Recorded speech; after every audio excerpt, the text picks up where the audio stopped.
Sometimes the most extraordinary discoveries happen in the most ordinary moments. When 64-year-old Sheriff Maynard Briggs took his morning patrol through Silver Bluff, he expected nothing more than checking fence lines. What he found instead would change everything forever. A massive stranger, half frozen and tied to an oak tree, with no memory of how he got there. But strangest of all was the wolf pup standing guard like a loyal sentinel. The stranger called himself Colt, and that wolf pup refused to leave his side. Soon, whispers began spreading about old military experiments and Cold War secrets buried in the town's history. What was the real connection between the man, the wolf pup, and the town's darkest secrets? Before we jump back in, tell us where you're tuning in from, and if this story touches you, make sure you're subscribed because tomorrow I've saved something extra special for you. Maynard Briggs had worn the same brass badge for 40 years, its edges worn smooth by countless encounters with the kind of trouble that found its way to small mountain towns. The weight of it pressed against his chest as he knelt beside the massive stranger tied to the ancient oak, studying a scene that defied every bit of experience those 4 decades had taught him. Silver Bluff had always been the kind of place where secrets settled like snow in the valleys, quiet, accumulating slowly, covering everything until spring came to reveal what lay beneath. Population 3,847 on a good day, nestled in the shadow of the Cascade Range, it was the sort of town where 3 generations might live in the same house, and everyone knew everyone else's business. Or thought they did. The stranger, Colt, he'd said his name was, possessed the kind of presence that filled a room even when he was unconscious. 6'6" if he was an inch, with shoulders that suggested a lifetime of hard work and hands scarred by more than farming accidents. His dark hair was streaked with premature silver, and even in his weakened state, there was something about him that reminded Maynard of the career soldiers he'd known back in Vietnam, men who carried themselves like they'd seen things that couldn't be unseen. But it was the wolf pup that truly unsettled him. Deputy Tom Walsh had been on the force for 15 years, long enough to handle most anything Silver Bluff could throw at him. But he stood a respectful distance from the animal. The pup couldn't have been more than 6 months old, its coat a rich grey-brown that would darken with age, but it watched them with eyes far too intelligent for something that should still be learning to hunt mice. Never seen anything like it. "Sheriff," Tom said, adjusting his hat nervously, "that little thing hasn't moved more than 3 feet from him since we got here. Won't let anyone get too close, but it's not aggressive, just protective." Dr. Sarah Chen had arrived 20 minutes ago, her small SUV crunching through the early snow that had begun falling during the night. At 45, she carried herself with the quiet confidence of someone who'd seen enough of life to know that most problems had solutions if you looked at them from the right angle. She'd moved to Silver Bluff 8 years ago after her husband died, trading a busy practice in Seattle for the gentler rhythms of small-town medicine. The decision had cost her professionally, but it had saved her personally. She approached Colt with the methodical care of someone who understood that first. Impressions in medicine often determined everything that followed. Her examination was thorough, professional, but Maynard noticed her frown deepening as she worked. "His vital signs are remarkably stable considering the exposure," she said finally, straightening and pulling off her latex gloves. "Body temperatures only dropped a degree below normal, which shouldn't be possible given that he was out here all night in temperatures that dropped to 15 below. She paused, choosing her words carefully. "His pulse is strong, blood pressure perfect, and his reflexes are enhanced." Enhanced how? Response time that's about 30% faster than normal. Muscle tone that suggests either exceptional genetics or very specific conditioning. And these scars... She gestured to several faint marks visible along his forearms. They're surgical, precise, recent enough to still be visible, but old enough to be fully healed. The wolf pup raised its head as if following their conversation, those unsettling eyes moving from face to face before settling back on Colt. It made no sound, but something in its posture suggested it was listening, processing, understanding far more than any animal should. Silver Bluff had been founded in 1887 by three families, the Blackwoods, the Harpers, and the Donnellys. They'd come west with railroad money and timber ambitions, carving a town from wilderness that had seemed endless at the time. The Blackwoods still owned the lumber mill that employed half the town, though Henry Blackwood, patriarch at 78, had largely retired to the sprawling family compound on the hill overlooking Main Street. The Harpers had diversified into real estate and banking, their fingerprints on most of the commercial development that had kept the town alive when the timber industry struggled. The Donnellys had gone into politics, producing 2 mayors and a state senator over the decades, their influence extending well beyond the town limits. These 3 families had guided Silver Bluff through the Depression, 2 world wars, and the economic uncertainty of the late 20th century. They'd done it with a combination of pragmatism, unity, and an understanding that some decisions were best made quietly, away from the scrutiny of outsiders. Maynard had lived in their shadows his entire life, accepting their guidance as part of the natural order of things. His own family had arrived in 1923, late enough to be considered newcomers by some standards, early enough to have earned a measure of respect. His father had worked the mills, his mother had taught school, and Maynard had followed his calling into law enforcement with their blessing and the quiet approval of the founding families. But 40 years of keeping the peace had taught him to recognize when something didn't fit the pattern. And everything about this morning, from the mysterious stranger to the impossible behavior of a wolf pup that should have been hiding in the forest, suggested that Silver Bluff's carefully maintained order was about to be tested in ways none of them had anticipated. "We'll need to get him to the clinic," Dr. Chen said, gathering her medical bag. "I want to run some blood work, get him warmed up properly. That exposure should have killed him, and I want to understand why it didn't." "And the wolf?" Tom asked, eyeing the animal nervously. As if responding to the question, the pup rose gracefully to its feet and moved to position itself between the men and Colt, not threatening, but unmistakably protective. It looked up at Maynard with those 2 intelligent eyes and made a soft sound that wasn't quite a whine, wasn't quite a growl, but somehow managed to convey both patience and warning. "Looks like they're a package deal," Maynard said, touching his badge unconsciously. 4 decades of experience told him this was the beginning of something that would test everything he thought he knew about his quiet mountain town. He helped Dr. Chen and Tom load Colt onto the medical transport, the wolf pup following without hesitation, settling beside the stretcher as if it belonged there. As they drove toward town, Maynard found himself thinking about patterns and disruptions, about the weight of secrets and the price of keeping them. The snow continued to fall, covering their tracks, erasing the evidence of whatever had happened on that remote patch of land. But some things Maynard knew couldn't be covered up quite so easily. The stranger called Colt and his unlikely guardian were about to become part of Silver Bluff's story, and something deep in his bones told him that story was about to take a turn none of them had seen coming. Silver Bluff had kept its secrets for over a century. As they descended toward the lights of town, Maynard wondered if that was about to change forever. The discovery came during Colt's 2nd day at the Silver Bluff Medical Clinic, when Dr. Chen was changing the dressing on a wound that had healed with impossible speed. Her fingers brushed against something metallic beneath his shirt, a chain so thin it was nearly invisible, supporting a dog tag that had been hidden against his skin. But this wasn't like any military identification Maynard had ever seen. Sometimes the most extraordinary discoveries happen in the most ordinary moments. When 64-year-old Sheriff Maynard Briggs took his morning patrol through Silver Bluff, he expected nothing more than checking fence lines. What he found instead would change everything forever. A massive stranger, half frozen and tied to an oak tree, with no memory of how he got there.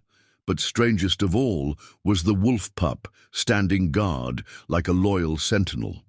The stranger called himself Colt, and that wolf pup refused to leave his side. Soon, whispers began spreading about old military experiments and Cold War secrets buried in the town's history. What was the real connection between the man, the wolf pup, and the town's darkest secrets? Before we jump back in, tell us where you're tuning in from. And if this story touches you, make sure you're subscribed, because tomorrow I've saved something extra special for you. Maynard Briggs had worn the same brass badge for 40 years, its edges worn smooth by countless encounters with the kind of trouble that found its way to small mountain towns. The weight of it pressed against his chest as he knelt beside the massive stranger tied to the ancient oak, studying a scene that defied every bit of experience those 4 decades had taught him.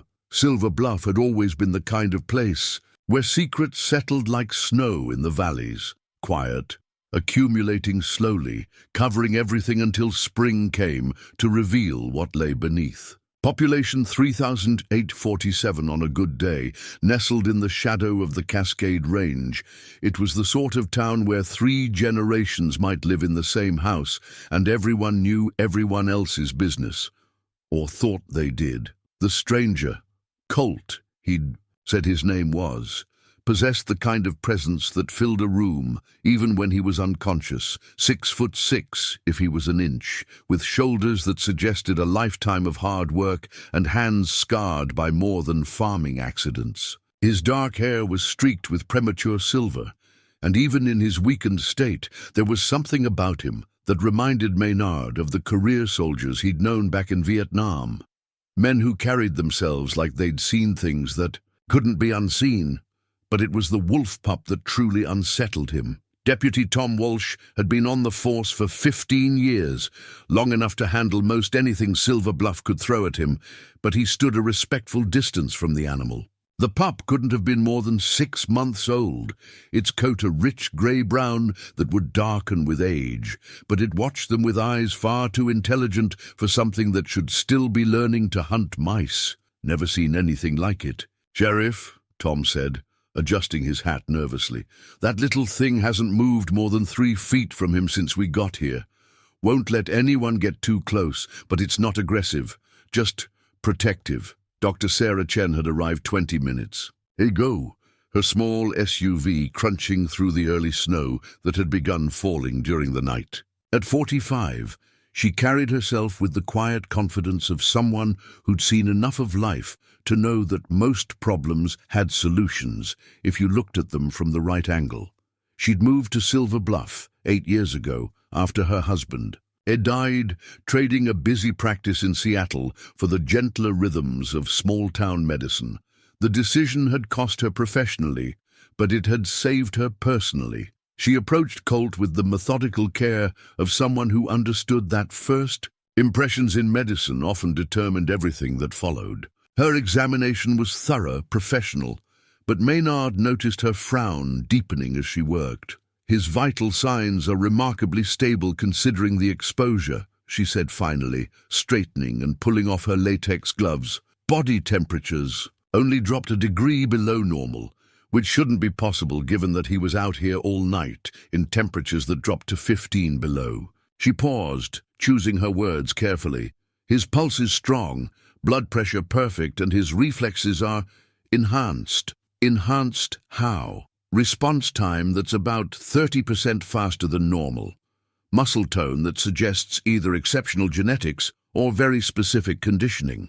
And these scars, she gestured to several faint marks visible along his forearms. They're surgical, precise, recent enough to still be visible, but old enough to be fully healed. The wolf pup raised its head as if following their conversation, those unsettling eyes moving from face to face before settling back on Colt. It made no sound, but something in its posture suggested it was listening, processing, understanding far more than any animal should. Silver Bluff had been founded in 1887 by 3 families, the Blackwoods, the Harpers, and the Donnellys. They'd come west with railroad money and timber ambitions, carving a town from wilderness that had seemed endless at the time. The Blackwoods still owned the lumber mill that employed half the town.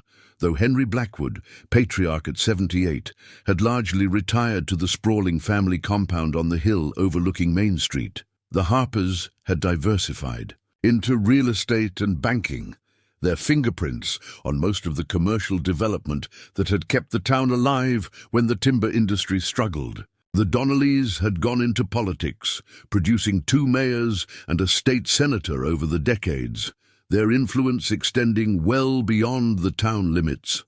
These 3 families had guided Silver Bluff through the Depression, 2 world wars, and the economic uncertainty of the late 20th century. They'd done it with a combination of pragmatism, unity, and an understanding that some decisions were best made quietly, away from the scrutiny of outsiders. Maynard had lived in their shadows his entire life, accepting their guidance as part of the natural order of things.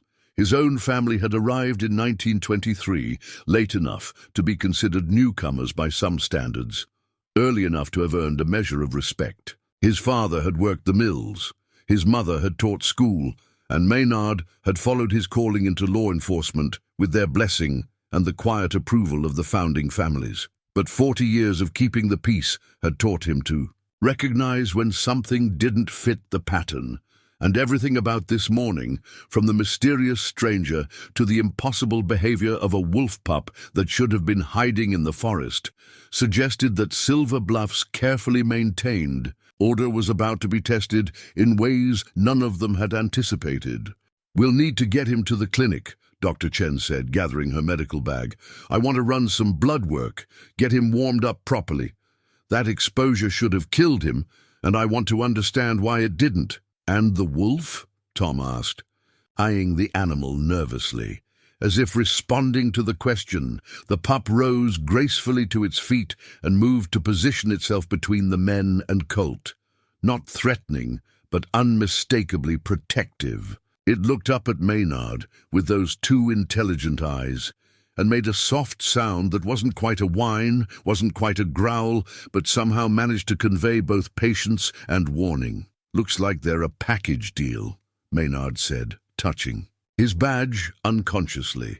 4 decades of experience told him this was the beginning of something that would test everything he thought he knew about his quiet mountain town. He helped Dr. Chen and Tom load Colt onto the medical transport, the wolf pup following without hesitation, settling beside the stretcher as if it belonged there. As they drove toward town, Maynard found himself thinking about patterns and disruptions, about the weight of secrets and the price of keeping them. The snow continued to fall, covering their tracks, erasing the evidence of whatever had happened on that remote patch of land. But some things, Maynard knew, couldn't be covered up quite so easily. The stranger called Colt and his unlikely guardian were about to become part of Silver Bluff's story, and something deep in his bones told him that story was about to take a turn none of them had seen coming. Silver Bluff had kept its secrets for over a century.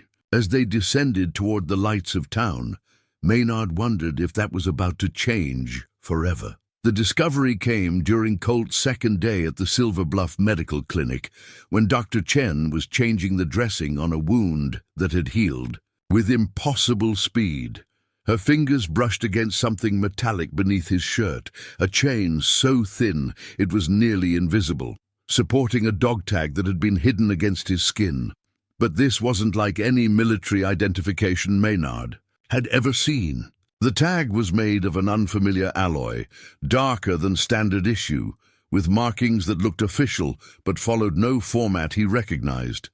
Instead of a name, service number, and branch designation, there were only a series of numbers and letters. W7823X, followed by what appeared to be coordinates and a date from 1978. "Winter Wolf," Dr. Chen said quietly, reading the partial inscription visible on the worn surface. "What do you suppose that means?" Colt had awakened that morning with no more memory than the day before, but his body was recovering at a rate that defied medical explanation. The frostbite that should have cost him fingers and toes was already healing. His core temperature had normalized within hours rather than days. Most unsettling of all, his reflexes and awareness seemed heightened, As if some dormant system in his body had been activated, the wolf pup had established itself as a permanent fixture, refusing food from anyone but Dr. Chen and showing an uncanny ability to anticipate Colt's needs. When he stirred from sleep, the animal was already alert. When his heart rate increased during what appeared to be nightmares, the pup would place its paws on his arm, somehow providing comfort that seemed to calm even his subconscious distress. "It's like they're connected somehow," Dr. Chen confided to Maynard during a quiet moment in the hallway. "I've treated plenty of people with emotional support animals, but this is different. That pup responds to changes in his physiology before. They're even externally visible." Maynard had spent the better part of 2 days trying to identify their mystery patient through conventional channels. Missing persons reports, military databases, law enforcement networks. Everything came back negative. It was as if Colt had materialized from thin air with nothing but a name and a dog tag that shouldn't exist. The call from Henry Blackwood came on Tuesday afternoon. "Maynard, I understand you found someone up on the old Morrison property." Blackwood's voice carried the quiet authority of someone accustomed to being heard the first time he spoke. "I'd like to speak with him. He's still recovering, Henry. Lost his memory. Can't tell us much of anything. Nevertheless, I think a visit might be beneficial for all concerned." There was something in the old man's tone that suggested this. Wasn't a request, and Maynard found himself agreeing to the meeting despite his better judgment. Henry Blackwood had been a fixture in Silver Bluff politics for over 50 years, and his family's influence stretched back to the town's founding. If he was interested in Colt, there was probably a good reason. Blackwood arrived at the clinic an hour later, moving with the careful dignity of a man whose body had outlived his patience with its limitations. At 78, he still carried himself like someone accustomed to being the most important person in any room he entered. But there was something different today, a tension that Maynard hadn't seen before. The moment Blackwood entered Colt's room, the wolf pup reacted. The animal, which had been calm and watchful for 2 days, suddenly rose to its feet, hackles raised, positioning itself between the bed and the visitor. Its lips pulled back slightly, not quite a snarl, but unmistakably a warning. The sound it made was low and continuous, a rumble that seemed to come from somewhere deeper than its chest. "Interesting," Blackwood said, studying the animal with more attention than seemed warranted. "Very interesting indeed." Colt, who had been drifting in and out of consciousness, opened his eyes fully for the first time since they'd found him. His gaze moved immediately to Blackwood, and something passed between them. Recognition, perhaps, or merely the careful assessment of two men sizing each other up. "Do we know each other?" Colt asked, his voice rough from disuse, but stronger than it had been. "I don't believe we've been formally introduced," Blackwood replied, but his eyes never left Colt's face. "Though you remind me of someone I knew a long time ago, someone who disappeared during a very difficult period in our nation's history." The wolf pup's agitation increased, and Dr. Chen stepped forward. "I think that's enough for today. Mr. Colt needs rest, and frankly, I don't like how stressed the animal is becoming." But Blackwood wasn't finished. "Tell me, young man, do the numbers 1978 mean anything to you? Or perhaps the phrase winter wolf?" The effect on Colt was immediate and dramatic. His body went rigid, eyes unfocused, and when he spoke, his voice carried a different quality, flatter, more mechanical. "Project designation classified, personnel records sealed, memory protocols active." Then he collapsed back against the pillow, unconscious, while the wolf pup let out a sound that was part howl, part keen of mourning. "What the hell was that?" Dr. Chen demanded, but Blackwood was already moving toward the door. "Old ghosts," he said quietly. "I think it would be best if we kept this conversation confidential, for everyone's safety." After Blackwood left, Maynard spent the afternoon in his office, staring at a copy of the mysterious dog tag and trying to piece together a puzzle that seemed to grow more complex with every new piece of information. The coordinates led to a location in the Montana wilderness, hundreds of miles from Silver Bluff. The date placed whatever had happened there during the height of the Cold War. On impulse, he pulled out the archive boxes containing old newspaper, clippings and official correspondence from the late 1970s. Silver Bluff had been relatively quiet during those years, but there had been some unusual activity. Government surveyors, military personnel conducting environmental assessments, and a significant influx of federal funding for undisclosed research initiatives. Most interesting was a brief mention. In the town council minutes from August 1978, Mr. Blackwood reported successful completion of the federal contract. All personnel have been relocated as agreed. Facilities have been decommissioned and secured. What federal contract? What facilities? And why had Henry Blackwood, a lumber baron, been involved in something that required relocating personnel and decommissioning facilities?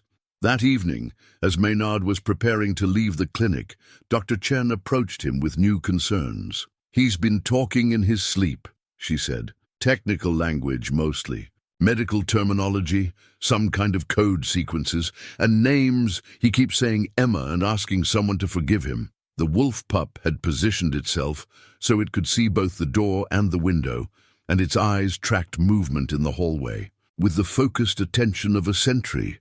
When Dr. Chen checked Colt's vital signs, the animal watched every gesture, as if memorizing her routine. "There's something else," she said, lowering her voice. "His blood work came back with some anomalies. His white cell count is elevated in ways that suggest his immune system is responding to something, but there's no sign of infection or disease.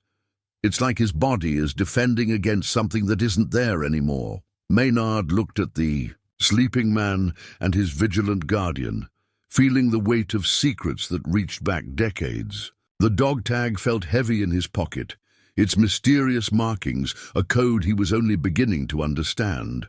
Whatever had brought Colt to Silver Bluff was connected to the town's past in ways that Henry Blackwood clearly understood. The question was whether that past was something the town needed to remember or something it had spent 40 years trying to forget. Outside, snow continued to fall, and somewhere in the mountains, the wind carried sounds that might have been wolves calling to their own kind. But in the clinic room, the solitary pup never took its eyes off the door, as if it knew that the real danger was yet to come. The photograph was wedged between two dusty ledgers in the town archives, so faded that Maynard almost missed it entirely. He'd been searching through boxes of old documents, following the thread of that 1978 town council meeting, when a corner of black and white poked out from pages of budget reports. 8 young men in military fatigues, standing in front of what looked like a concrete building set against a mountainous backdrop. The photo was dated on the back in pencil, July 1978, final group. No location, no unit designation, nothing that would help identify where it had been taken or why it had ended up in Silver Bluff's archives. But the face of the man second from the left was unmistakably Colt's, 47 years younger, but with the same strong jaw and intense eyes. He looked to be in his early 20s, with the lean build of someone accustomed to physical demands. His expression was serious, almost grim, as if he already understood that whatever they were preparing for would exact a price. Maynard studied the other faces, looking for anyone he might recognize, but time and the photograph's deterioration made identification difficult. What struck him most was the body language of the group. These weren't ordinary soldiers posing for a routine photograph. There was a tension in their postures, a sense of men who had volunteered for something they didn't fully understand, but couldn't walk away from. He was so absorbed in the photograph that he didn't notice Dr. Chen until she spoke. "That's him, isn't it? That's our mystery man." She'd entered the archives room quietly, still wearing her medical coat from the clinic. Dark circles under her eyes suggested she hadn't been sleeping well since Colt's arrival. "He's been having episodes," she continued, settling into the chair across from Maynard's desk.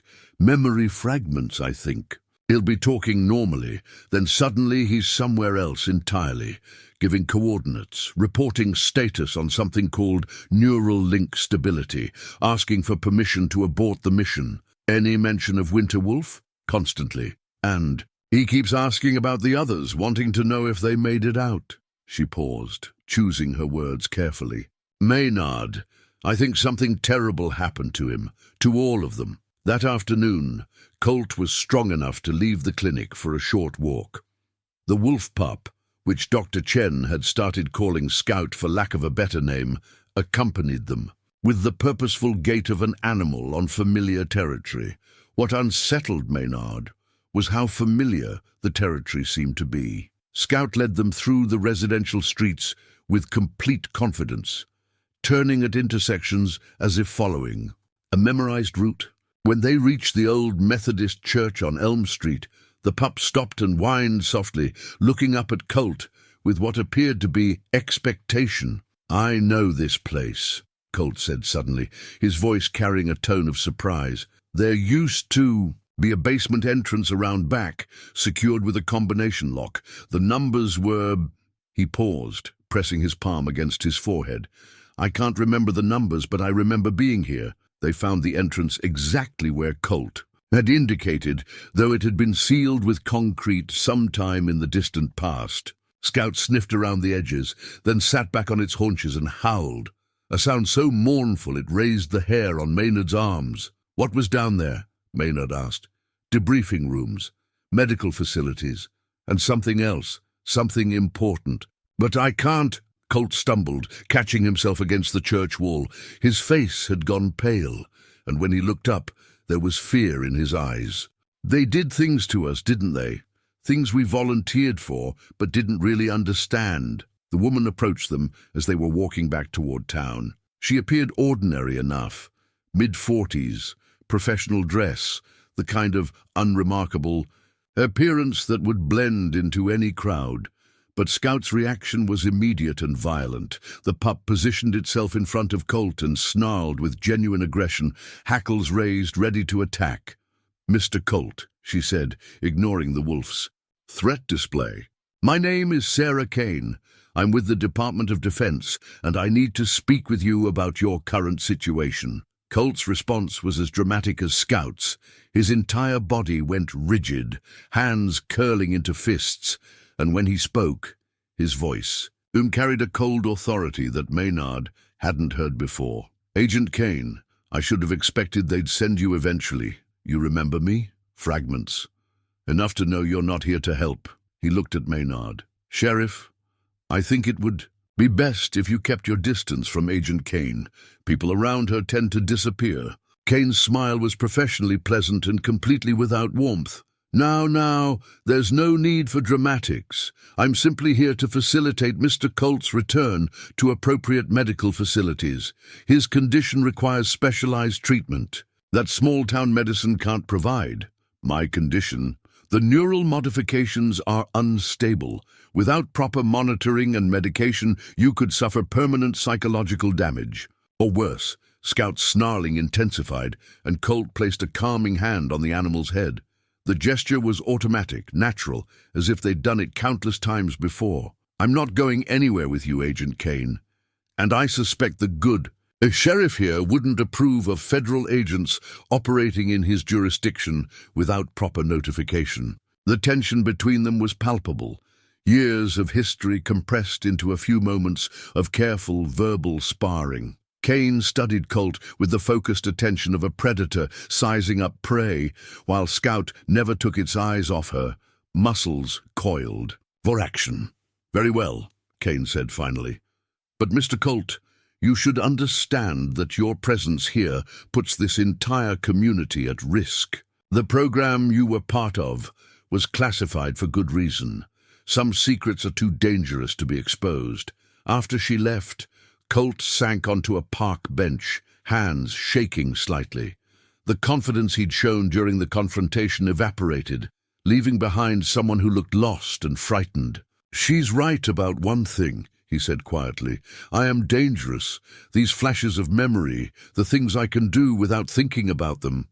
I'm not entirely human anymore, am I? Maynard settled beside him, feeling the weight of 40 years of law enforcement experience. He'd dealt with dangerous people before, but never someone who seemed as much a victim as a threat. "Maybe not entirely human," he said finally, "but still human enough to know right from wrong, still human enough to be scared and confused and looking for answers." He glanced at Scout, who had positioned himself between them and the street. "Still alert for threats, and you're not alone in this, whatever it is." The walk back to the clinic was quiet, but Maynard noticed things about Colt that hadn't been apparent before. The way he moved with perfect balance, even on uneven ground. How his head turned slightly before sounds became audible to normal hearing. The fact that Scout's protective behavior suggested a bond that went deeper than simple animal instinct. Whatever had been done to Colt in 1978, it had changed him in ways that were only beginning to become apparent. And if Agent Kane's presence meant anything, those changes were significant enough to warrant federal attention 47 years later. The photograph in his pocket felt like a piece of a much larger puzzle, and Maynard suspected that solving it would require understanding not just what had happened to Colt, but what Silver Bluff's founding families had agreed to keep hidden for nearly half a century. Deputy Tom Walsh had always been thorough, but his investigation into the town's financial records from the late 1970s revealed a pattern that made his hands shake as he turned the pages. Federal contracts totaling millions of dollars, routed through dummy corporations and shell companies, all leading back to the three founding families of Silver Bluff. The largest payments had gone to something called Mountain Research Collaborative, a company that existed on paper for exactly 18 months in 1978 and 1979 before dissolving without a trace. The registered address led to a building that had been torn down decades ago, but the financial trail showed payments for specialized medical equipment, subject housing and care, and most unsettling of all, post-termination cleanup and disposal. "Maynard, you need to see this," Tom said, spreading the documents across the sheriff's desk. "These aren't research grants.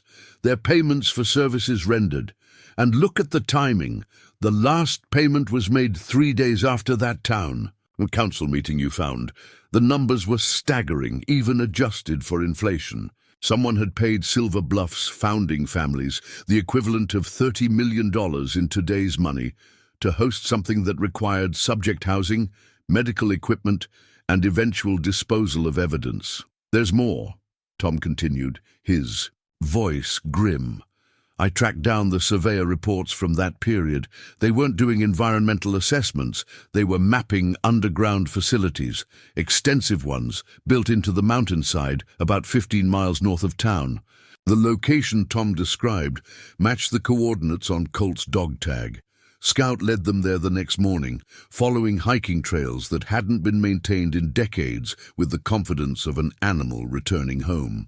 The wolf pup's behavior became increasingly agitated as they climbed higher, whining and pacing in circles whenever they stopped to rest. Dr. Chen had insisted on coming, despite Maynard's concerns about the safety of bringing a civilian into what might be a dangerous situation. "If we're going to find answers about what was done to him," she'd argued, "you'll need someone with medical training to interpret what we discover." What they discovered was worse than any of them had imagined. The facility entrance was hidden, behind a rockfall that looked natural, but revealed concrete and steel when examined closely. Scout found a gap in the debris large enough for a person to squeeze through, and his behavior made it clear that this was where they needed to go. Inside, emergency lighting still functioned sporadically, casting eerie shadows down corridors that stretched deep into the mountain.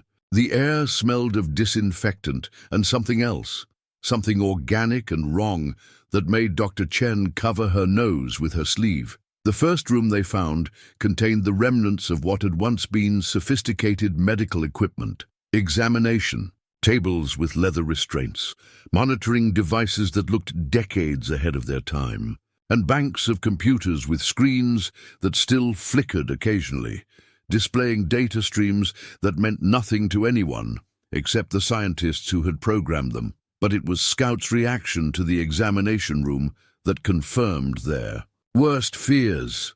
The moment the wolf pup crossed the threshold, he began to shake violently, then collapsed onto his side, whimpering and pawing at the air as if trying to escape something invisible. "It's like he remembers being here," Dr. Chen said, kneeling beside the distressed animal. "But that's impossible. He's too young." Colt had remained silent during most of their exploration, but his face grew increasingly pale as they moved deeper into the facility.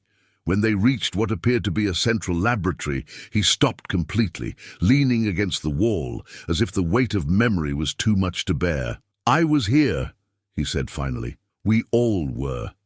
8 of us, volunteers, from different branches of the military. They told us we were participating in an experimental program to enhance soldier effectiveness. Enhanced reflexes, improved healing, better sensory processing." He laughed bitterly. "They didn't mention the rest of it. The laboratory contained dozens of cages, each one large enough to hold a full-grown wolf. Most were empty, but several still contained skeletal remains that made Dr. Chen step back in horror. "They were experimenting on animals too," she whispered. "Not just animals," Colt corrected. "The animals were part of the experiment. Neural linking, consciousness transfer. They were trying to create a permanent bond between human subjects and wolves, allowing shared sensory input and emotional connection." In a file cabinet that had been left unlocked, they found the journal pages that explained everything. The Eater handwriting was precise, clinical, documenting procedures that belonged in a nightmare rather than a medical facility. Day 1, initial neural mapping of subject 7823 complete. Wolf companion designated as Alpha 7. Preliminary bonding procedures successful, though subject reports disorientation and memory fragmentation. Day 15. Enhanced reflexes and sensory processing confirmed in all surviving subjects. Unfortunately, psychological stability declining in 60% of test group. Recommend increased sedation protocols. Day 30. Breakthrough achieved. Subject 7823 and Alpha 7 demonstrating unprecedented neural synchronization. Subject able to access Wolf's sensory input and instinctual responses. Wolf displays problem-solving abilities far beyond normal canine intelligence. Day 45. Complications arising. Subject 7823's daughter Emma suffered critical injuries in automobile accident. Subject requesting emergency leave. Request denied due to critical phase of testing. Day 52. Subject 7823 has volunteered for experimental consciousness transfer procedure. Wishes to save dying daughter through neural linkage. Procedure authorized despite significant risk factors. The final entry was dated 3 days before. The facility was supposedly decommissioned. Project Winter Wolf terminated by executive order. All subjects except 7823 accounted for and processed. Subject 7823 and Alpha 7 escaped during final cleanup procedures. Extensive search unsuccessful. Recommend continued monitoring of regional hospitals and law enforcement agencies. Dr. Chen's face had gone white as she read the pages. They were using human subjects for experimental surgery, trying to merge human consciousness with animal instincts. This is beyond unethical. This is monstrous. Colt was staring at Scout, who had finally stopped shaking and was looking back at him with those too intelligent eyes. "Emma," he whispered. "My daughter. I remember now. She was dying and they promised me they could save her." His voice broke. "I volunteered to be her anchor. They transferred her consciousness into the wolf pup when her body failed, but something went wrong. The procedure was never completed properly. The implications were staggering. Scout wasn't just a wolf with enhanced intelligence. He contained the consciousness of Colt's daughter, preserved through experimental technology that had been abandoned and covered up for 47 years. The founding families," Maynard said slowly, "they were paid to host this facility. to provide cover and clean up afterward. But they couldn't clean up everything, could they? They couldn't find you and Emma. We escaped the night before the final termination, Colt remembered. But I was wounded, disoriented. We made it to the woods, but then nothing, until I woke up tied to that tree. Dr. Chen reached out tentatively and touched Colt's arm. I'm so sorry. No parent should have to make that choice. The gesture was simple, but Maynard noticed how Colt's entire posture changed at the contact. For a moment, the weight of memory and loss lifted slightly, replaced by something that looked like gratitude. There was a connection forming between them, built on shared concern for healing and protection. As they prepared to leave the facility, Scout, Emma, placed herself between Colt and the laboratory equipment, as if protecting him from further harm. The bond between father and daughter had survived death, experimental procedures, and decades of separation. Now they had to find a way to protect it from people who would do anything to keep their secrets buried. The communication device was discovered sewn into the lining of Colt's jacket, so sophisticated that it had remained undetected during all previous examinations. Dr. Chen found it by accident while cleaning a torn seam, her fingers encountering something hard and metallic that definitely didn't belong in ordinary clothing. The device was smaller than a deck of cards, but felt impossibly dense, its surface covered with controls that seemed to shift and change depending on the angle of view. When Colt touched it, the device activated immediately, projecting a holographic display that made everyone in the room step back in amazement. "Tracking beacon active," announced a synthesized voice. "Subject 7823 located. Coordinates confirmed. Extraction team authorization pending." "Turn it off," Colt said urgently, but his fingers seemed to work the controls automatically, accessing systems he didn't remember learning to use. The device cycled through multiple screens of data, his vital signs, location coordinates, even what appeared to be a psychological profile updated in real time. "They've been monitoring you this whole time," Dr. Chen realized. "Even after all these years, they've been tracking your location and condition." The implications were terrifying. Colt's arrival in Silver Bluff hadn't been random. He'd been guided here, monitored, possibly controlled by technology he didn't even know he possessed. And now his location had been confirmed to people who had every reason to want him silenced permanently. Emma, still in her wolf form, demonstrated problem-solving, abilities that left no doubt about her human consciousness. When Maynard showed her a simple maze puzzle designed for children, she solved it in seconds.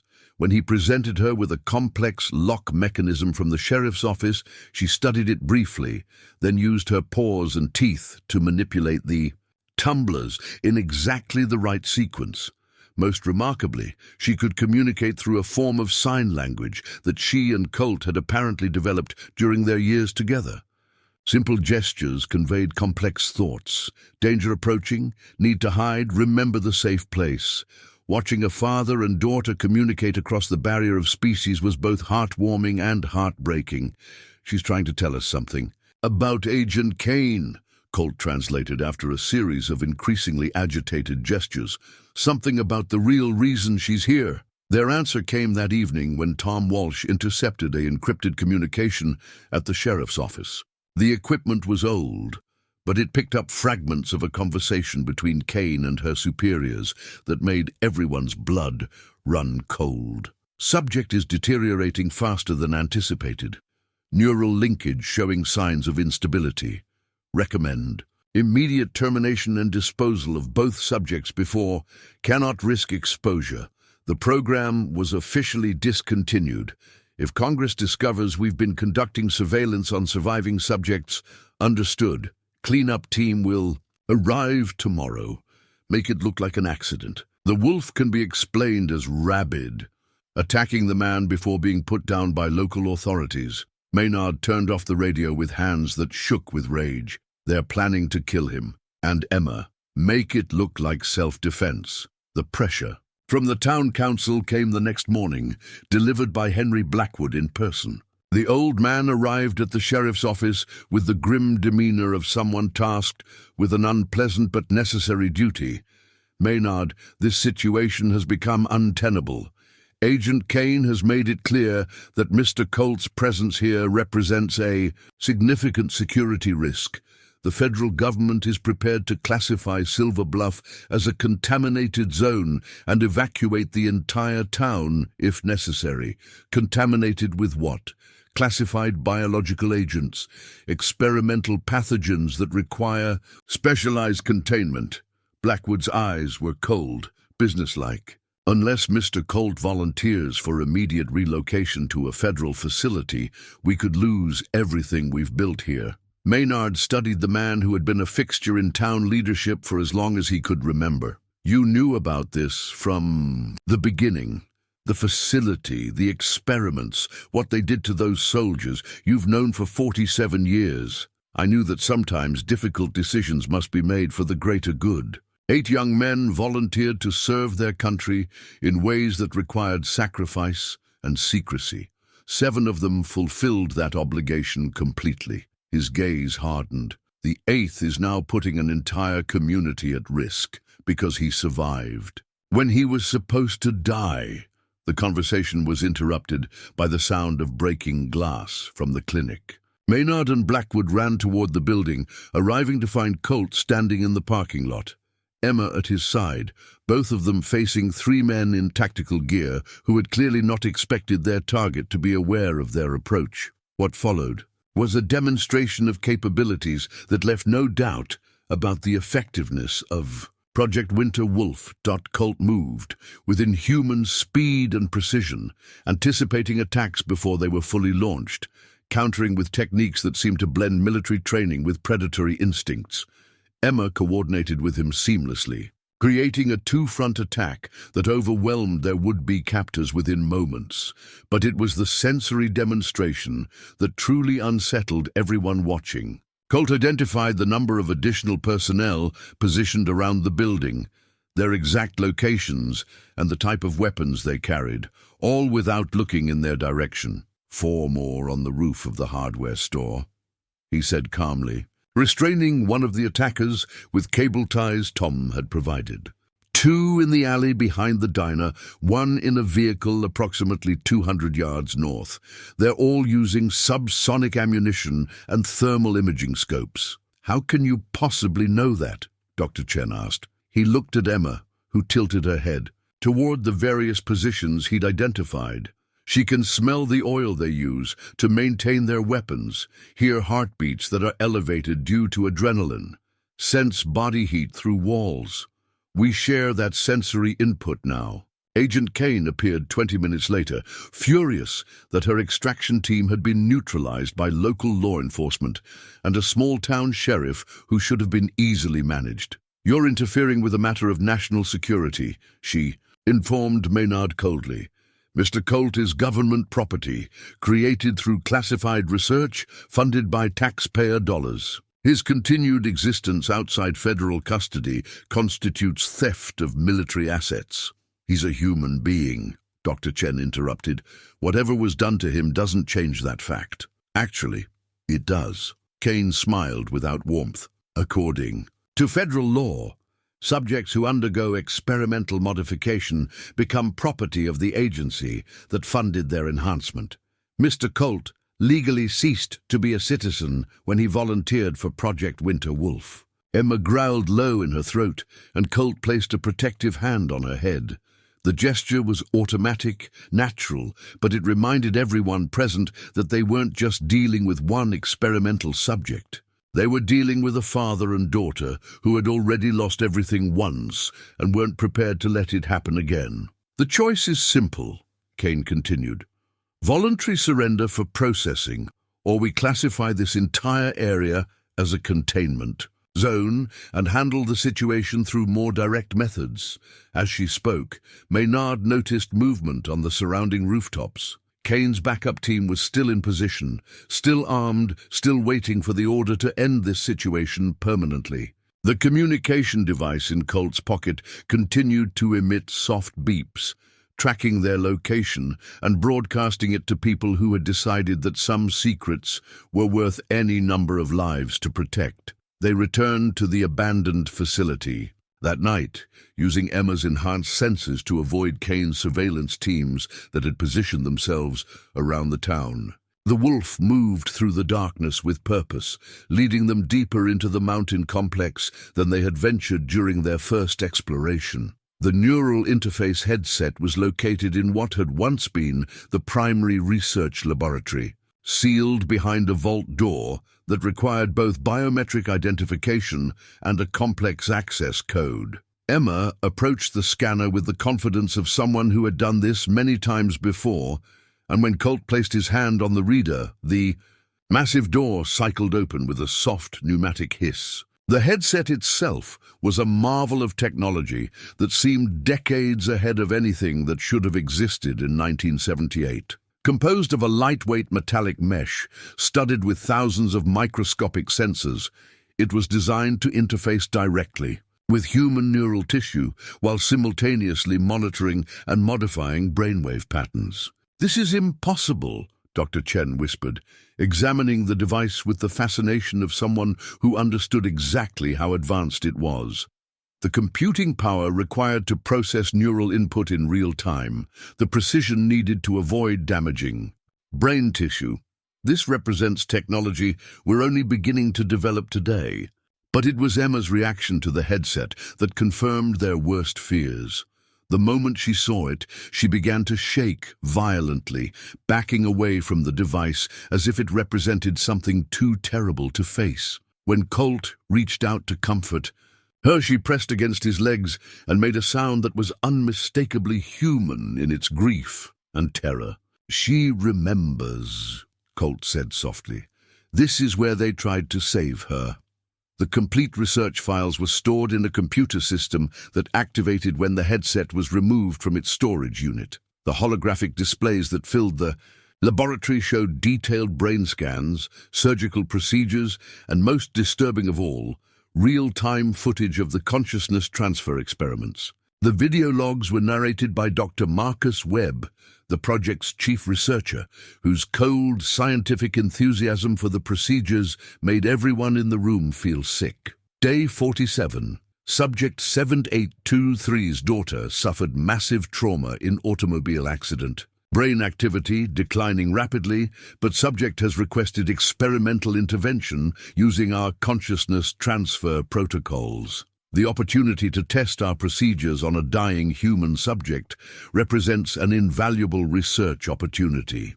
The footage showed a young girl, no more than 8 years old, connected to machines that kept her body alive while her brain was scanned and mapped in excruciating detail. In another part of the facility, a wolf pup was being prepared for surgical implantation of neural interface technology that would allow it to serve as a host for human consciousness.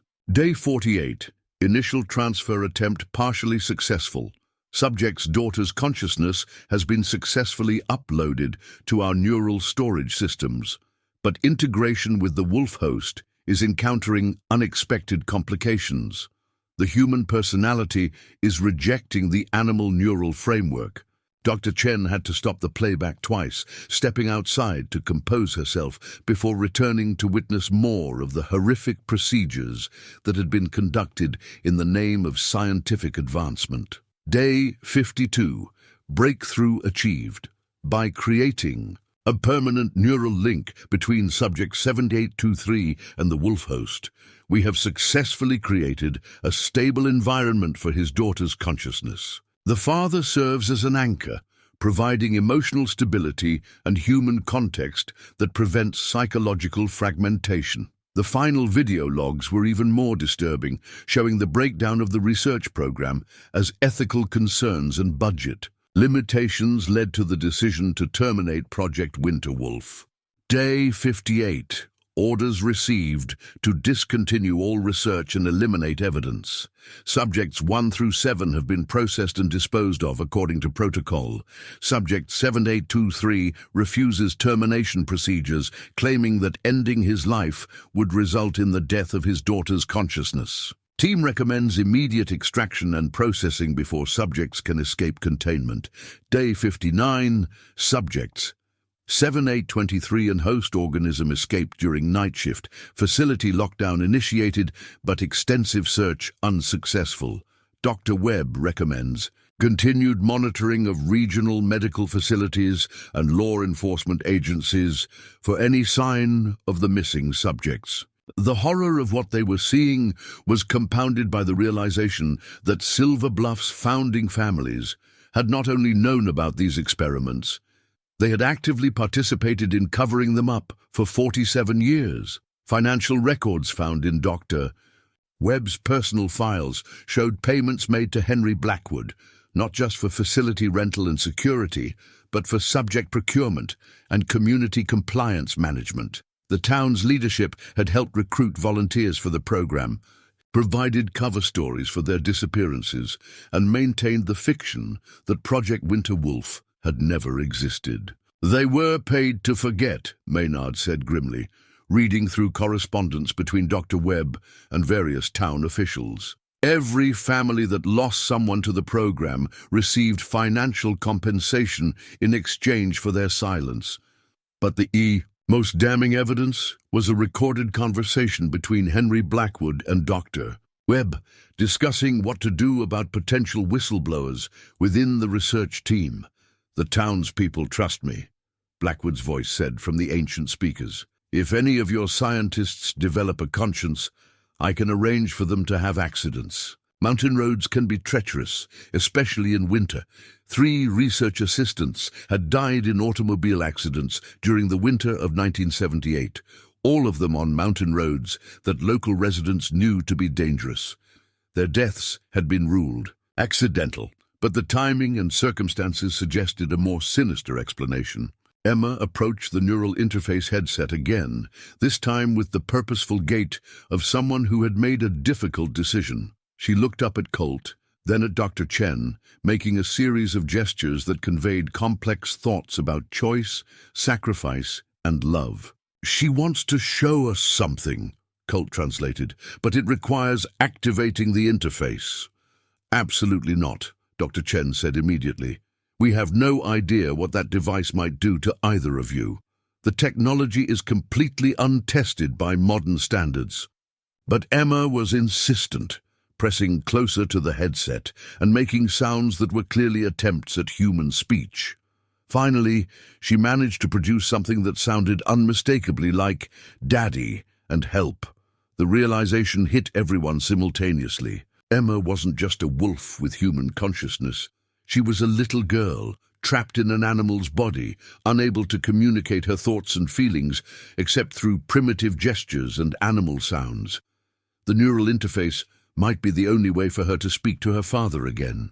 Outside the facility, they could hear the sound of vehicles approaching. Kane had apparently decided that subtlety was no longer necessary.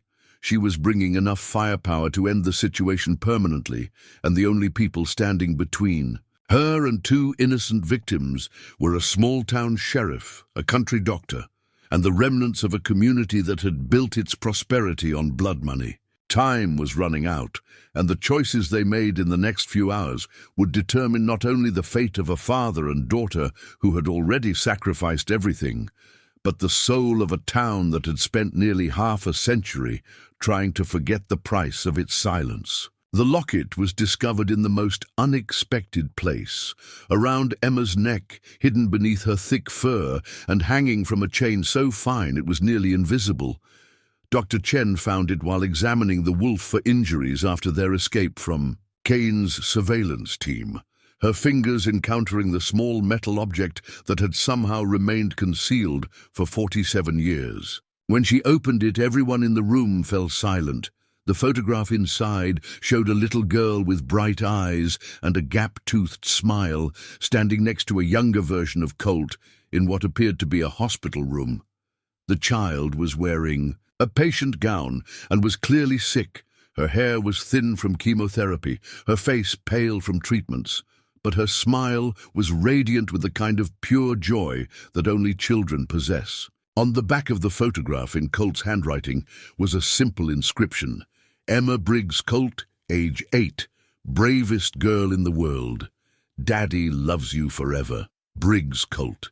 The hyphenated name hit Maynard like a physical blow. What was your brother's name? Doctor, Chen asked gently, noticing how pale the sheriff had become. Michael Briggs. Maynard's voice was barely a whisper. He disappeared in 1978, just vanished one day, left a note saying he was going to help with some kind of government research program. We never heard from him again. Colt looked up sharply, memories flooding back with sudden, overwhelming clarity. Mickey Briggs. You were Mickey's little brother. He talked about you constantly. His baby brother, who was going to be a sheriff someday, make their parents proud. His eyes filled with tears. Mickey was Subject 7824. He volunteered for the program right after I did, said he had family he wanted to protect. The truth unfolded like a nightmare, coming into focus.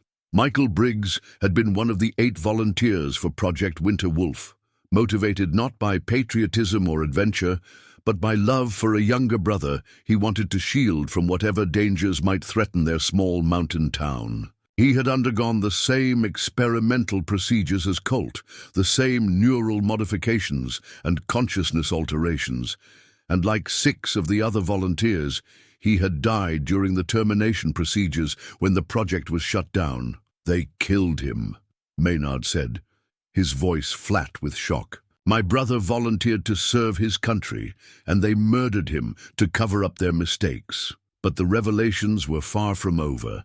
In the deepest files of the research facility, they found documentation that revealed the true architect of Project Winter Wolf. Not Dr. Marcus Webb, but Henry Blackwood himself. The elderly patriarch of Silver Bluff had not simply provided facilities and cover for government research. He had conceived, designed, and overseen the entire program, using his connections in the military-industrial complex to secure funding and his influence in the town to ensure complete secrecy. The correspondence between Blackwood and various government officials painted a picture of a man obsessed with creating enhanced soldiers who could serve as the ultimate weapons in Cold War conflicts. His vision had been to combine human intelligence with animal instincts, creating operatives who could survive in any environment while maintaining perfect loyalty to their handlers. The applications are limitless. Blackwood had written to a Pentagon contact in 1977, soldiers who can track enemies through scent, who possess the reflexes of predators, who can communicate across species barriers for reconnaissance purposes. We could revolutionize warfare itself, but the program had faced constant problems. The neural modification procedures had killed more volunteers than they enhanced. The consciousness transfer experiments had resulted in psychological breakdowns that made subjects unstable and dangerous. And the few successful cases, like Colt, had proven impossible to control once they realized the true cost of their enhancement. Emma approached the neural interface headset again, this time with desperate urgency. She made the complex gestures that Colt had learned to interpret as requests for help, for communication, for the chance to be heard as something more than an animal. She wants to tell us about the others, Colt realized. The volunteers who didn't make it. She was conscious during the final termination procedures. She saw what they did. Dr. Chen hesitated only a moment before beginning to set up the interface equipment. The technology was dangerous, possibly deadly, but Emma's need to communicate had become overwhelming. If they were going to expose the truth about Project Winter Wolf, they needed testimony from someone who had witnessed its darkest secrets. The process of connecting Emma to the neural interface was delicate and terrifying. The headset had to be modified to accommodate her wolf anatomy while maintaining the precise connections needed for consciousness transfer. Dr. Chen worked with hands that shook from both fear and determination, knowing that one mistake could destroy the fragile human consciousness that resided in the animal's brain. When the connection was established, Emma's transformation was remarkable and heartbreaking.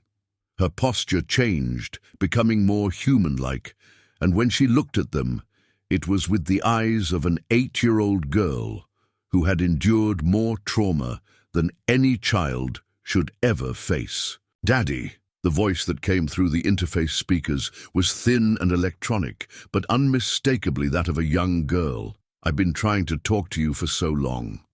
Colt collapsed to his knees beside her, tears streaming down his face. "I'm here, sweetheart. Daddy's here." "I remember everything," Emma continued, her words processed through the neural interface into understandable speech. "I remember being sick, and you being so scared. I remember the doctors saying they could save me if we both agreed to the experiments." The conversation that followed revealed the full horror of what had been done to them.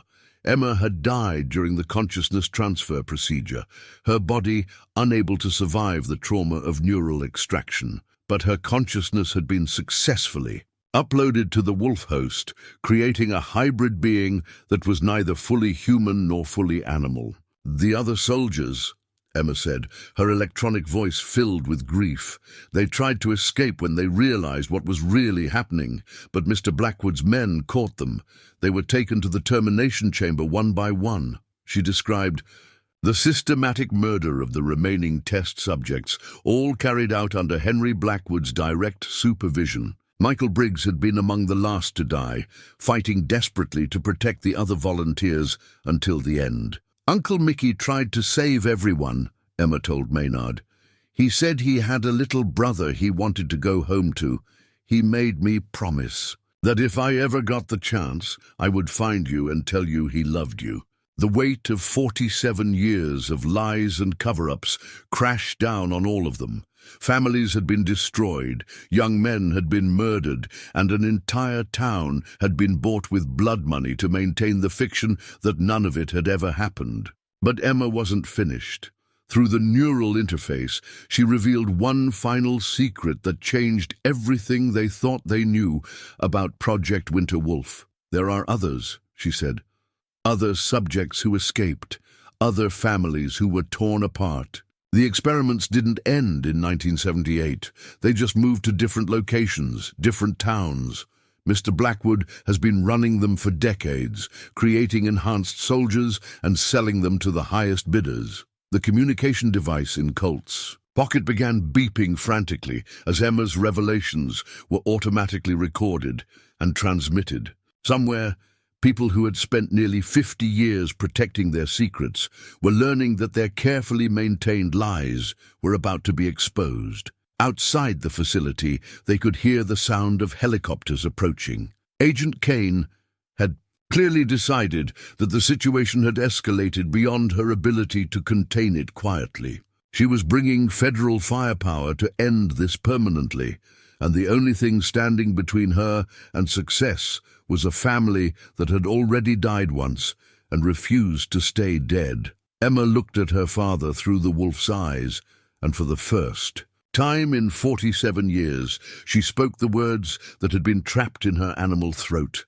"I love you, Daddy, and I'm not afraid anymore." The master research files were hidden exactly where Emma said they would be, in Henry Blackwood's private safe, concealed behind a false wall in his study at the family compound. Getting to them required everything. They had learned about working together as a team, combining Emma's enhanced senses with Colt's military training and the determination of people who had finally seen too much to remain silent.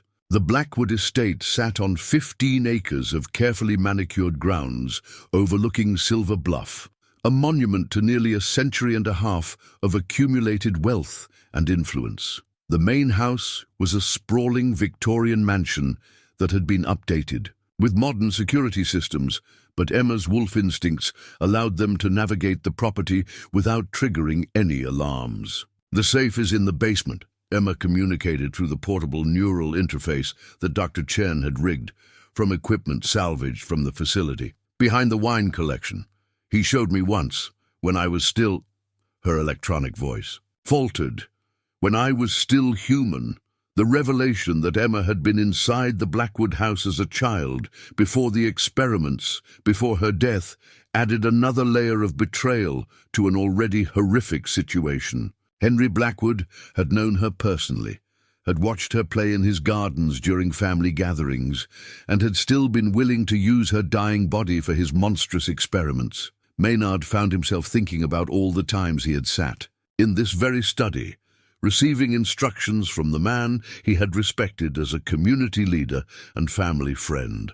How many of those conversations had taken place mere feet from documentation of his brother's murder? The safe itself was a massive steel construction that looked like it belonged in a bank vault rather than a private residence. But Emma's enhanced hearing could detect the subtle differences in mechanical sound that indicated the correct combination sequence, and within minutes they had access to 47 years of carefully preserved evidence. The master research files contained everything: complete documentation of Project Winter Wolf from its conception through its supposed termination, financial records showing payments to town officials and federal agencies, and most damning of all, evidence that the experiments had continued long after 1978. "Dear God," Dr. Chen whispered, reading through page after page of surgical procedures, test results,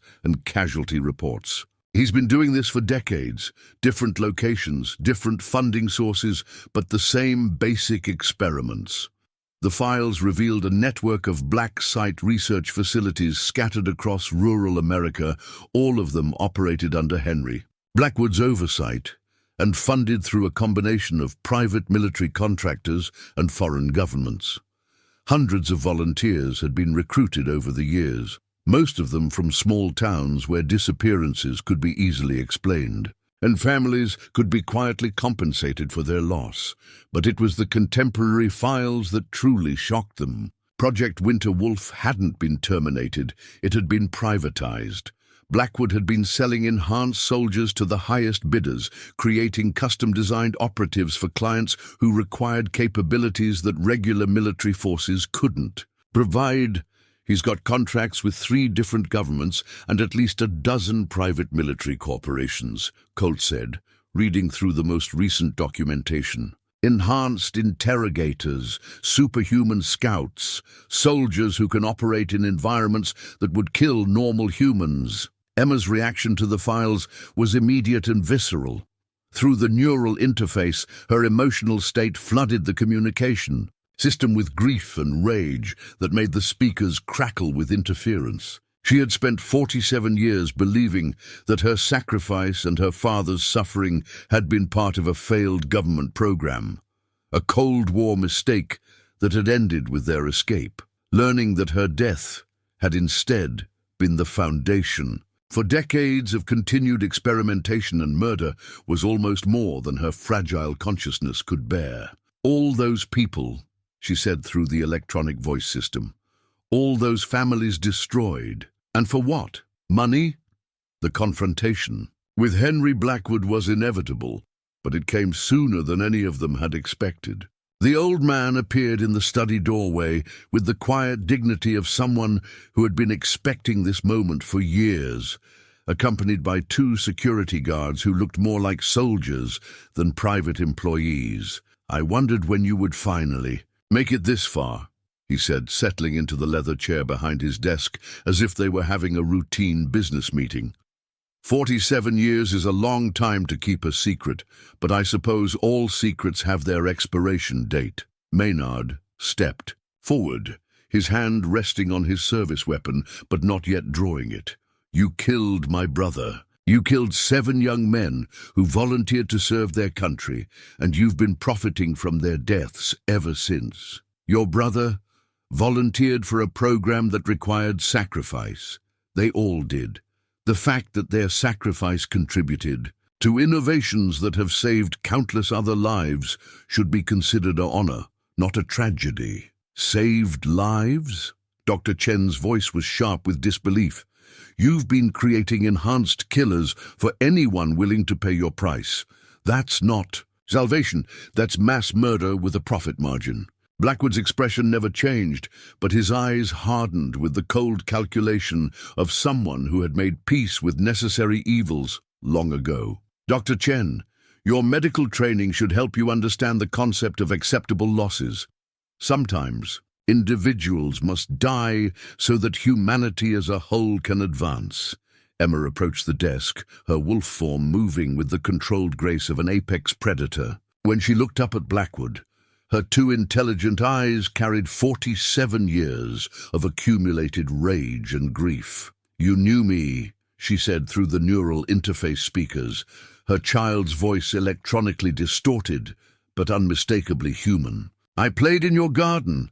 I called you Uncle Henry, and you let them cut open my brain and steal my life." For the first time, Blackwood's composure cracked slightly. "Emma, I wondered if you would remember. I remember everything. Every procedure, every scream from the other test subjects, every lie you told my father about saving my life." The speakers crackled with emotional interference. "You didn't save me. You turned me into a living weapon and then tried to kill me when I became inconvenient." Outside, they could hear the approaching sound of helicopters. Agent Kane had apparently decided that stealth was no longer necessary. She was bringing enough firepower to level the entire Blackwood compound, if that's what it took to end the situation permanently. But the files had revealed something else, something that changed the dynamics of the confrontation entirely. Kane wasn't working for the Department of Defense. She was working for Blackwood himself, employed through one of his private military contractors to eliminate the last witnesses to his original experiments. "The federal agent who's been hunting us," Colt realized, reading through the personnel records. "She's one of yours. This whole thing has been a private cleanup operation." Blackwood's smile was cold and satisfied. "Agent Kane is extremely efficient. She's eliminated 16 other surviving subjects over the past decade, all of them made to look like accidents or natural deaths. You and Emma are simply the last items on a very long list." Dr. Chen had been working frantically to preserve the neural interface technology while they searched through the files, understanding that Emma's ability to communicate might be the key to exposing the truth to the outside world. The portable system she had constructed would allow Emma to testify about what she had witnessed, providing first-hand evidence of crimes that had been covered up for nearly half a century. "The broadcast equipment at the sheriff's station," she said suddenly. "If we can get Emma to the emergency transmission system, she can tell her story to anyone willing to listen.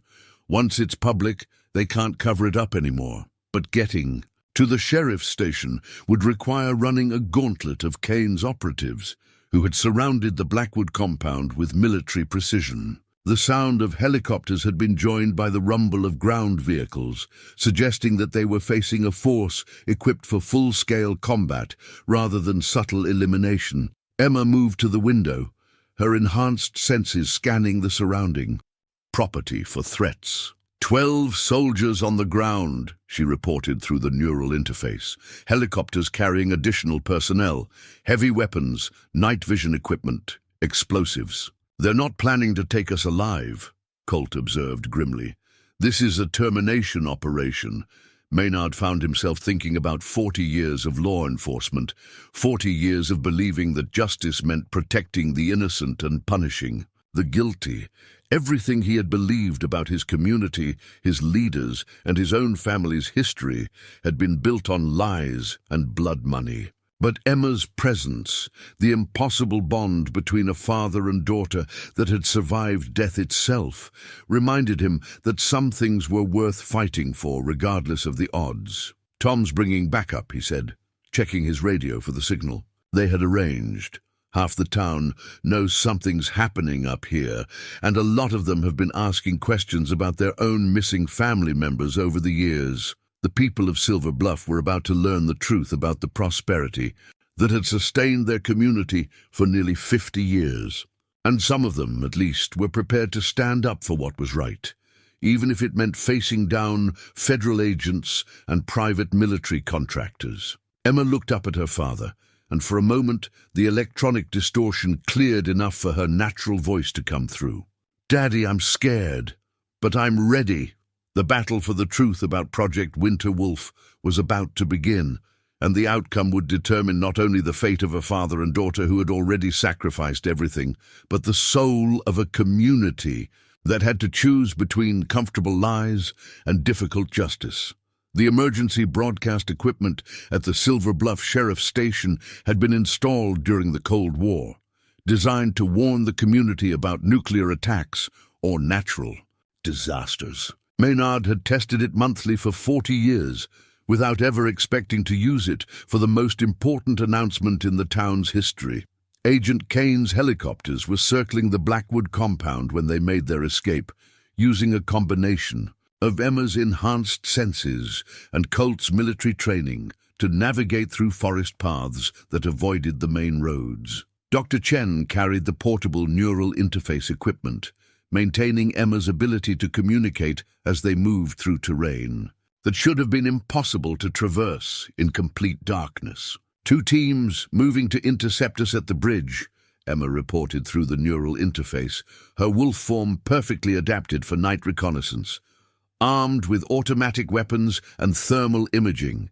They know we're coming, but what Kane's operatives hadn't anticipated was the response from Silver Bluff's residents. Tom Walsh had spent the evening visiting families who had lost sons and husbands to mysterious disappearances over the decades, sharing what they had discovered about Project Winter Wolf and Henry Blackwood's role in covering up government-sponsored murder.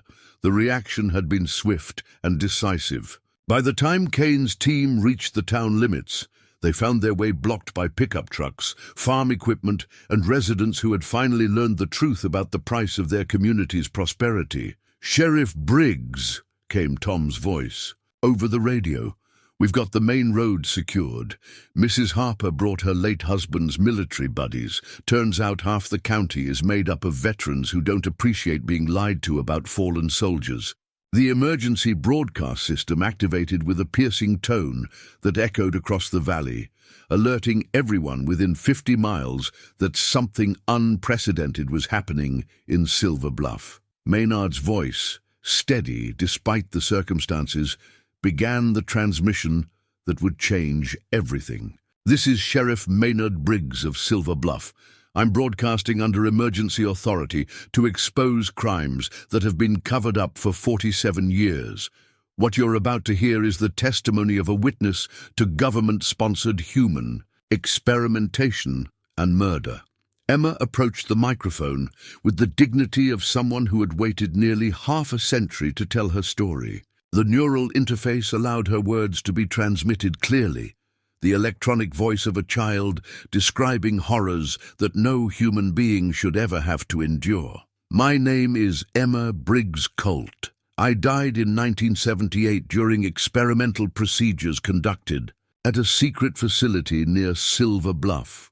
But my consciousness was preserved through neural transfer technology, trapped in the body of a wolf for 47 years while my father searched for answers about what had been done to us." The testimony that followed was devastating in its clarity and precision. Emma described the recruitment of volunteers for Project Winter Wolf, the promises made to desperate families, and the systematic murder of test subjects when the program was supposedly terminated. Her child's voice, processed through electronic speakers, carried the weight of decades of suppressed truth. 7 young men were murdered to cover up the failure of these experiments. Their families were paid to remain silent, while the man responsible continued his work at other locations, creating enhanced soldiers for private military contractors and foreign governments. Kane's response was immediate and violent. Explosions erupted around the sheriff's station as her team attempted to destroy the broadcast equipment, but the emergency system had been designed to survive nuclear attacks. The transmission continued despite the assault, reaching radio stations and emergency services across 3 states. Colt positioned himself at the station's main entrance, his enhanced reflexes and Emma's sensory input allowing them to track the approaching operatives with perfect precision. When the first assault team breached the building, they encountered resistance they hadn't expected from a small-town sheriff and what they assumed was an ordinary wolf. The connection between father and daughter proved decisive in the firefight that followed. Emma's ability to detect threats through scent and vibration gave Colt advance warning of attack vectors, while his enhanced reflexes allowed him to respond to dangers before they became visible. They moved together like a single organism, protecting the broadcast equipment, while Dr. Chen worked frantically to upload the master research files to news organizations across the country. "Upload complete," Dr. Chen announced. "The files are in the hands of journalists at 12 different news organizations. Even if they stop the broadcast now, the story will get out." But Kane wasn't interested in subtle suppression anymore. The sound of helicopters approaching at high speed suggested she had decided that the entire sheriff's station, along with anyone inside it, represented an acceptable loss in the effort to contain Project Winterwolf's secrets. Outside, the people of Silver Bluff had formed a human barrier around the building. Residents who had spent their lives believing in the integrity of their community leadership, now standing against federal agents who treated them as collateral damage. The confrontation had evolved beyond a simple cover-up operation. It had become a battle for the soul of an entire community. Emma's voice continued through the emergency broadcast speakers, her testimony reaching audiences who would never again be able to claim ignorance about what had been done in their name. The experiments didn't end in 1978. They continue today, funded by private interests and protected by people who believe that some secrets are worth any number of lives. The first helicopter began its attack run just as Emma finished speaking, its weapon systems targeting the broadcast antenna that had carried her words across the mountain valleys and into the outside world. But the damage had already been done. The truth about Project Winterwolf was no longer contained within the borders of Silver Bluff. The silver compass had been Emma's most treasured possession during her short human life, a family heirloom passed down through 3 generations of Briggs men. She had carried it everywhere during her illness, finding comfort in its steady needle that always pointed toward true north, no matter how lost or frightened she felt. Now, 47 years later, the compass hung from a thin chain around her. Wolfneck, barely visible beneath her thick fur, but still pointing steadily toward magnetic north, toward home, toward truth, toward the kind of courage that transcended species barriers. Agent Kane's final assault came with the fury of someone who understood that failure would mean the end of everything she had worked to protect. Her helicopters descended on the sheriff's station with military precision, their weapons targeting not just the broadcast equipment, but the crowds of Silver Bluff residents who had gathered to protect the building.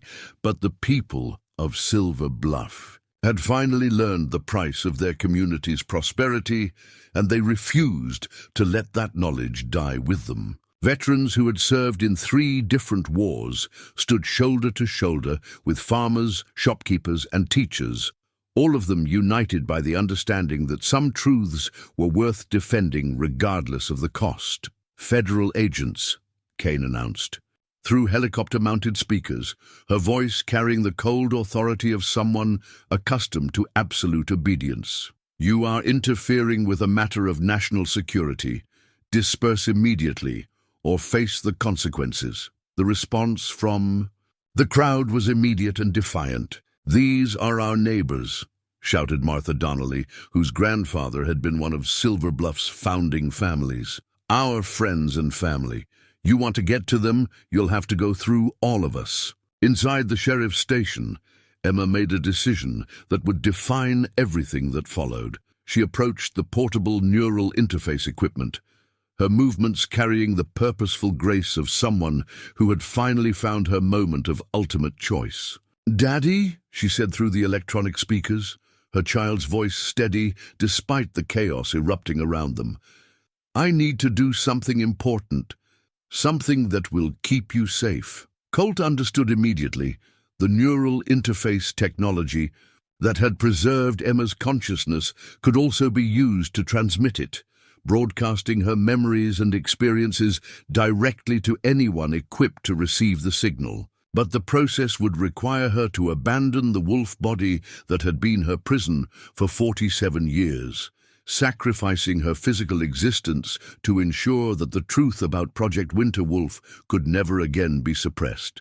"No," he said, dropping to his knees beside her. "I won't lose you again. There has to be another way." "You're not losing me," Emma replied, her electronic voice filled with the kind of wisdom that transcended age and species.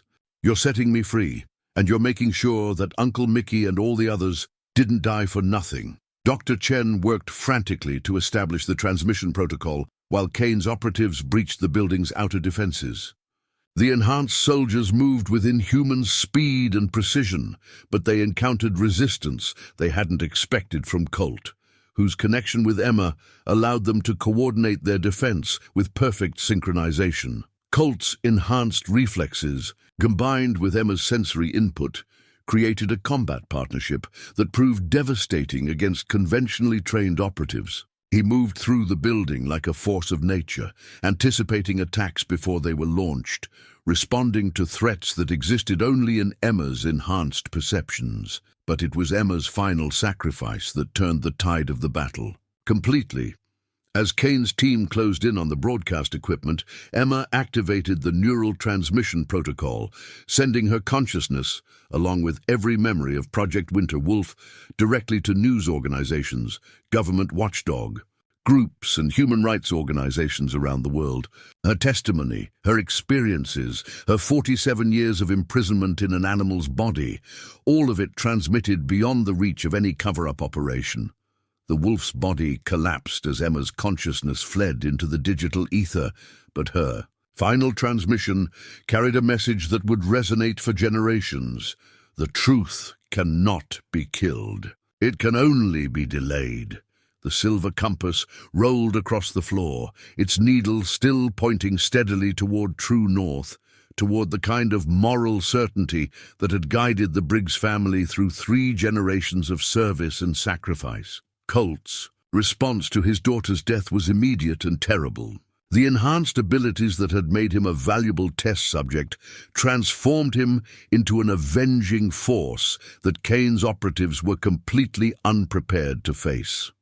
He moved through them like a natural disaster, driven by grief and rage and the absolute certainty that some prices were too high to pay in silence.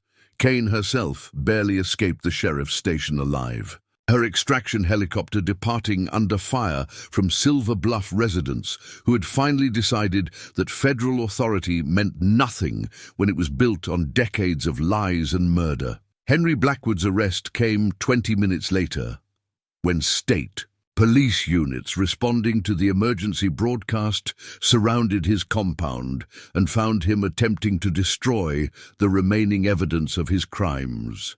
At 78, he faced the certainty of spending his final years answering for 47 years of covered-up murder and human experimentation. "You have no idea what you've done," he told Maynard as the handcuffs were applied. "The people who funded this program will not simply disappear because you've exposed one facility. They'll find other towns, other communities willing to accept their money in exchange for silence." "Maybe," Maynard replied, thinking about his brother Michael and all the other young men who had died, believing they were serving their country. "But they'll have to do it knowing that the whole world is watching now." Dr. Chen had managed to preserve the neural interface technology, understanding that Emma's sacrifice had proven the potential for consciousness to transcend physical death.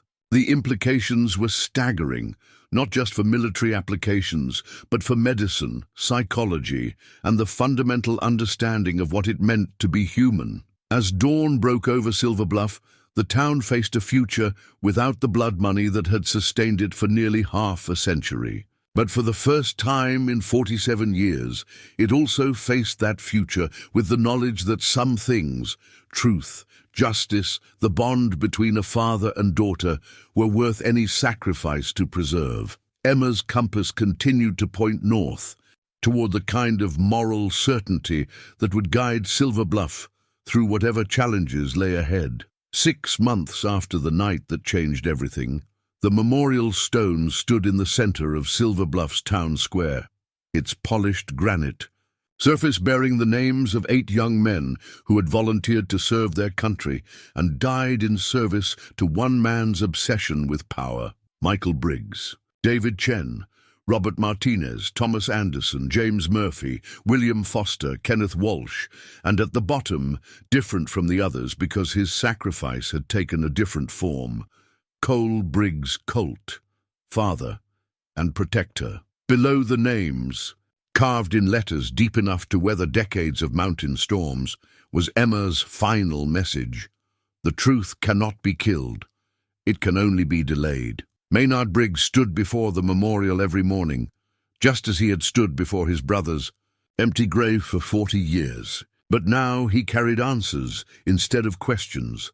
and the weight on his shoulders felt different, still heavy, but no longer unbearable. The congressional hearings had begun 3 weeks after the broadcast, triggered by testimony that could no longer be ignored or suppressed. Emma's digital consciousness, preserved in computer systems around the world, had provided evidence that led to the exposure of 12 additional research facilities and the arrest of 47 people involved in illegal human experimentation. Henry Blackwood had died in federal custody, his heart giving out during the 3rd day of testimony about Project Winter Wolf. Some said it was justice. Others believed it was simply the body's final rebellion against carrying the weight of so many secrets for so long. Either way, his death had brought closure to families who had spent decades wondering what had happened to their missing loved. When Dr. Sarah Chen had testified before Congress about the ethical implications of consciousness transfer technology, arguing for strict oversight and humanitarian applications that could help patients suffering from degenerative neurological conditions, her research had attracted international attention, positioning her as a leading expert in a field that had emerged from the darkness of covert military programs into the light of legitimate medical science. "We have an obligation," she had told the senators, "to use what we've learned to heal rather than to harm." Emma's sacrifice gave us knowledge that could help thousands of people, but only if we choose to honor her memory by using it ethically. The technology that had preserved Emma's consciousness was now being studied by researchers at major universities, its potential applications extending far beyond the military enhancements that had originally motivated its development. Patients with Lou Gehrig's disease, Alzheimer's, and traumatic brain injuries might someday benefit from procedures that could preserve and transfer human consciousness when the body could no longer sustain life. Colt had found a kind of peace in the months following Emma's final sacrifice. Her consciousness lived on in digital form, communicating through computer interfaces and helping researchers understand the implications of her unique existence. She was no longer trapped in an animal's body, no longer limited by the barriers between species, and her joy at being able to communicate freely was evident to everyone who interacted with her digital presence. "I'm not gone, Daddy," she had told him during their first conversation after her transition.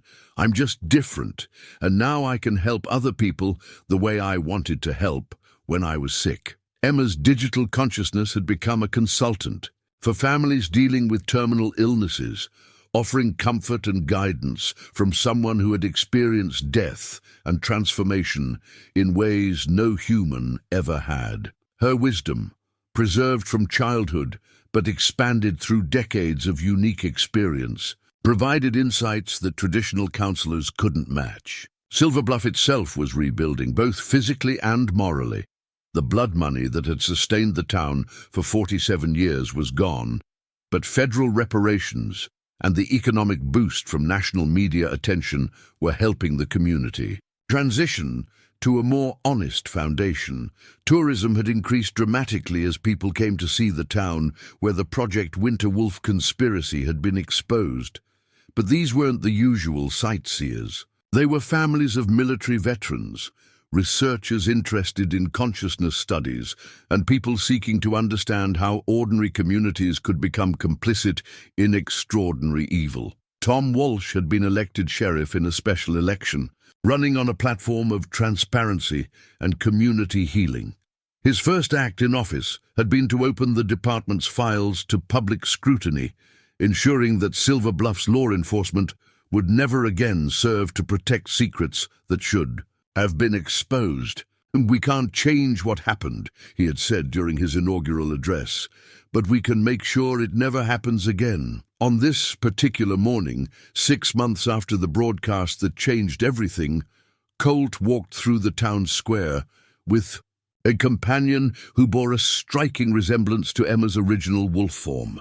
The animal moved with the same intelligent grace, the same protective instincts, the same unsettling awareness that had marked Emma during her decades of imprisonment. But this was a different wolf, one of several that had begun appearing in the mountains around Silver Bluff. Dr. Chen theorized that Emma's digital consciousness had somehow influenced the local wolf population, creating animals with enhanced intelligence and an unusual affinity for human contact.